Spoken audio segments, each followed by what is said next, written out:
Oh, wow! Wow!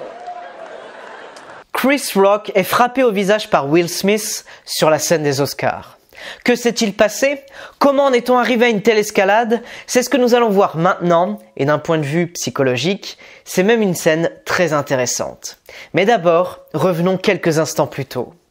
Nous sommes aux Oscars et Chris Rock fait des blagues qui sont assez offensives, c'est-à-dire des blagues qui attaquent directement les personnes. Néanmoins, tout le monde le sait, il y a même plutôt une bonne ambiance au départ. Regardez comment les autres réagissent à ces blagues. Now, if she loses, he can't win! Vous voyez, même si les blagues ne plaisent pas forcément à tout le monde, même cette femme, même si elle ne trouve pas ça très drôle, elle essaie de rester détendue. Et lui à côté, il trouve ça drôle. Et pourtant, dans quelques secondes, la situation va complètement dégénérer. He is praying that Will Smith wins. Like, please, Lord! Dans cet extrait, Will Smith est toujours souriant et détendu. Jada, I love you. G.I. Jane 2, can't wait to see it. All right? Cette blague a un réel impact négatif.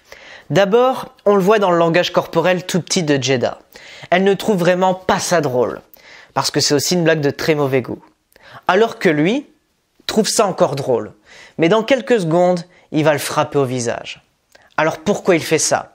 Quelle est la situation ici? Donc, Chris Rock sur scène fait la blague que Jada, donc la femme de Will Smith, devrait quand même faire la deuxième partie de G.I. Jane, donc en traduction française, c'est le film à armes égales. C'est un film dans lequel une femme soldat se rase les cheveux pour être justement une femme soldat. Alors c'est évidemment une blague de très mauvais goût. Quand on sait que Jada, la femme de Will Smith, n'a pas de cheveux à cause d'une maladie auto-immune. Et non pas parce qu'elle l'a décidé elle-même. Et c'est pour cela que dans ce cas, elle se sent attaquée.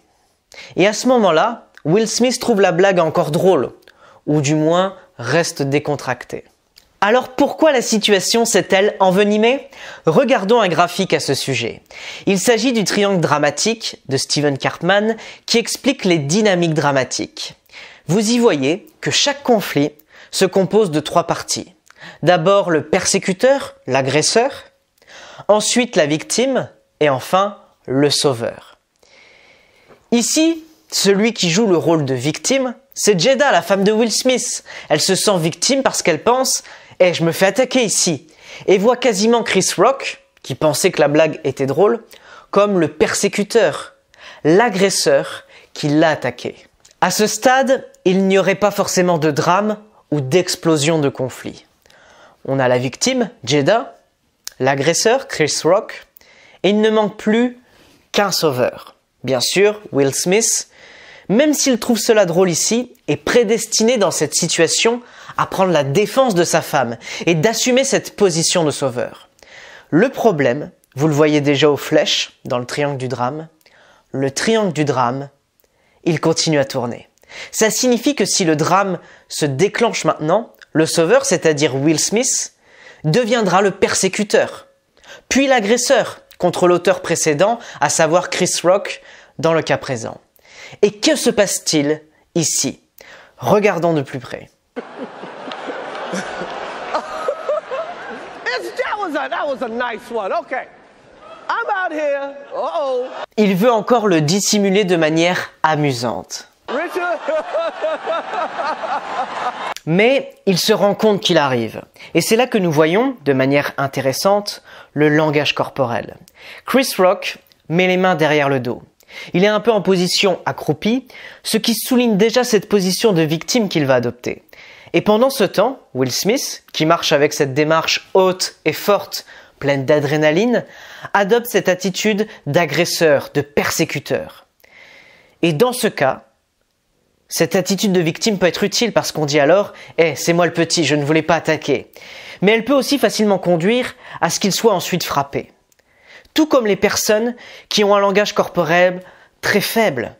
Ces personnes-là sont très vite exploitées par les autres.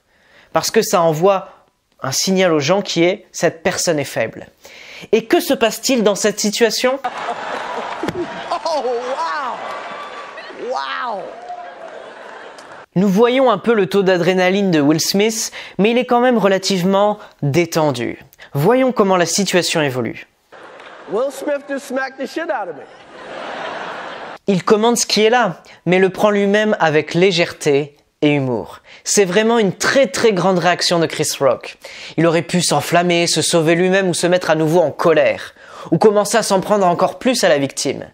Non, il reste calme et continue son show de manière décontractée.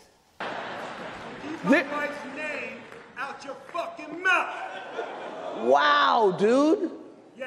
It was a G.I. Jane jump. Keep my wife's name out your fucking mouth. I'm going to. Et c'est là que nous remarquons que Will Smith perd peu à peu le contrôle. Et ce tout simplement parce qu'il continue à être sous l'emprise de l'adrénaline et qu'il continue à jouer le rôle de l'agresseur. Ce qui est utile à ce moment-là pour déjouer la dynamique du drame et aller dans l'autre sens. C'est que Chris Rock le rencontre sur une base sérieuse et ne fasse pas une blague en plus. Okay? Okay. That was a greatest night in the history of television. Okay. Et là, il réussit d'abord à dire « Ok ». C'est-à-dire, je n'en dirai pas plus, c'était la meilleure soirée de l'histoire de la télévision. Et tout d'abord, on voit qu'il est dans un premier lieu sérieux, mais il revient ensuite à l'amusement, au divertissant, et ça le rend ainsi à nouveau très sympathique. Que se passerait-il si cette dynamique dramatique se poursuivait maintenant? Vraiment, Chris Rock l'a incroyablement bien géré. Okay. Avec ce Okay. il se détend ainsi lui-même et tout le monde à nouveau. Et maintenant, encore une petite chose, regardons la situation ici. Okay? Okay. That was a greatest night in the history of television. Okay. Quand il dit c'était la meilleure soirée de l'histoire de la télévision, c'est comme une reprise de toute la situation. Parce que tout le monde a cette situation en tête. Wow, qu'est-ce qui vient de se passer à l'instant? Et quand il montre cette émotion et dit wow, il vient de se passer quelque chose d'énorme. Il reflète ce qu'il y a dans la tête des auditeurs. Mais maintenant, cela devient encore plus intéressant. Regardons à nouveau ce qui peut se passer ici si nous continuons dans le triangle dramatique. Comme vous l'avez déjà vu, Will Smith devient l'agresseur. Quelle serait maintenant la dynamique dramatique logique? D'agresseur, il deviendrait lui-même victime à un moment donné s'il continuait à aller dans le drame. Jetons un coup d'œil à ce que nous voyons ici, sur scène, peu de temps après. Will Smith à la pause est pris dans les bras de Bradley Cooper et essuie les larmes de son visage. Denzel Washington et Bradley Cooper le soutiennent et l'encouragent encore une fois. Ils détendent l'atmosphère. Alors oui, Will Smith était certes l'agresseur, mais peu après, il remarque « Oh là là, il s'est passé des choses incroyables » et il se met alors à pleurer. Il est donc évident que cette dynamique dramatique fonctionne. Et, chose passionnante, que lui a dit Denzel Washington? Will Smith cite effectivement les paroles de Denzel Washington dans son discours de victoire où il dit Denzel said to me a few minutes ago, he said, at your highest moment, be careful, that's when the devil comes for you. Que pouvez-vous apprendre de cette situation? Premièrement, connaissez la dynamique de drame. Sachez quand apparaissent vos déclencheurs, quand vous devenez la victime, quand vous devenez le sauveur, quand vous devenez le persécuteur, l'agresseur. Et apprenez à l'inverser afin de pouvoir agir de manière aussi professionnelle que Chris Rock dans la situation actuelle. Maintenant, si vous souhaitez passer à un niveau supérieur dans votre communication, cliquez sur le lien dans la description de la vidéo pour recevoir votre guide Harvey Specter. Ce guide regroupe ses 3 principaux mindsets, son langage corporel, ses compétences verbales et ses stratégies de pouvoir.